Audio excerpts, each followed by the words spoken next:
You ever listen to a song and just wonder, how does that work? I mean, from a Beethoven symphony to the latest pop hit, there's this hidden ingredient, a kind of secret sauce that gives Western music its unique sound. Well, today, we're going to find out exactly what it is. So what is this secret ingredient? You might think, oh, it's got to be the melodies, right? Or maybe the rhythms. And yeah, those are absolutely crucial.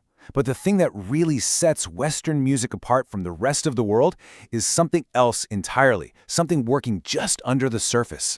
You see, if you look at music from all over the globe, you'll find traditions with way more complex and sophisticated melodies, like in China and Japan, or incredibly intricate rhythms, like in parts of Africa and the Caribbean. But the West, our specialty, our obsession, has always been harmony. It's the art of playing multiple notes at the very same time. So what is harmony exactly? Put simply, it's what happens when you stack different notes right on top of each other. It's not about a single tune, one note at a time. It's about all of them working together to create one big, rich, cohesive sound. Okay, so how does this stacking of notes actually work?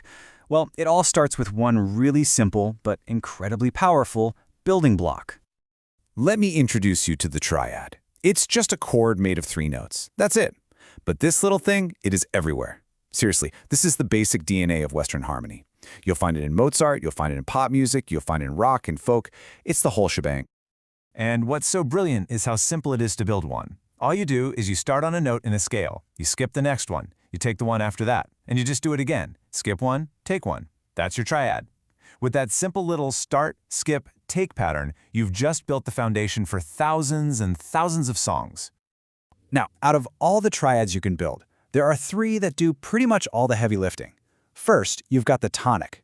Think of this as your musical home base. It's where a song feels settled and resolved. Then you have the dominant, which is all about creating tension, this powerful magnetic pull that makes you want to go back home to the tonic. And finally, the subdominant often acts as a little stepping stone, leading you towards that tension. So much of music is just that simple journey.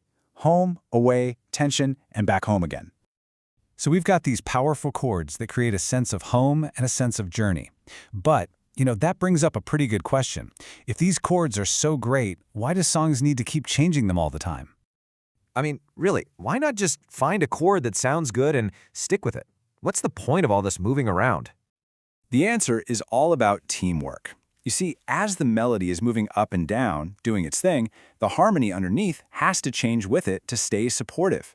If it didn't, the melody notes would start to clash with the chords, creating this harsh, unpleasant sound we call dissonance. So chord changes are all about making sure the harmony and melody are always on the same team. And this quote from Yale professor Craig Wright gives us a fantastic way to think about it.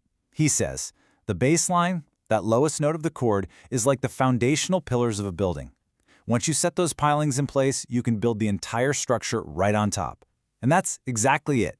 In music, the bass truly sets the harmony. Okay, so harmony provides structure, we get that. But it does something else, something I think is much more powerful. It creates emotion. And this right here is one of harmony's greatest magic tricks. A major triad sounds bright and happy. A minor triad sounds dark and sad. And the incredible part? The only difference is one single note. You just take that middle note and lower it by one tiny half step, and you completely change the music's emotional core. It's wild. And composers are absolute masters at using this contrast. Just look at the famous opening of Beethoven's Moonlight Sonata. In just the first 19 chords, he's constantly shifting back and forth. You can see he actually uses more of those brooding minor chords, but he weaves in the major ones to create this complex, bittersweet emotional feeling. But sometimes composers and songwriters want to take us on an even bigger journey, one that goes beyond just changing chords. They do something a little more dramatic. It's not just about moving from one room to another inside the same house.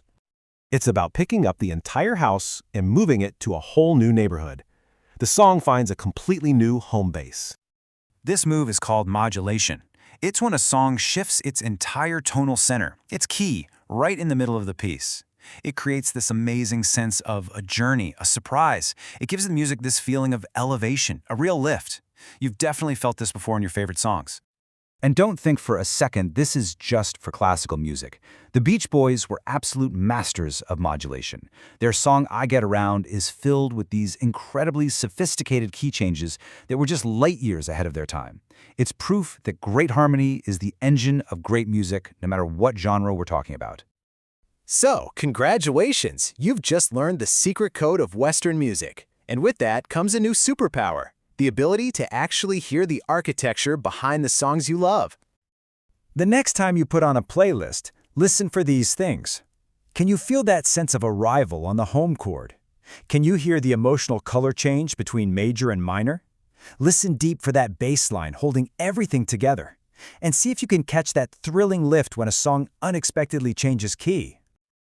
The world of music is really built on harmony. It's the structure, it's the emotion, and it's the journey, all rolled into one. So now that you know how to listen for it, what new secrets are you going to discover in your favorite songs?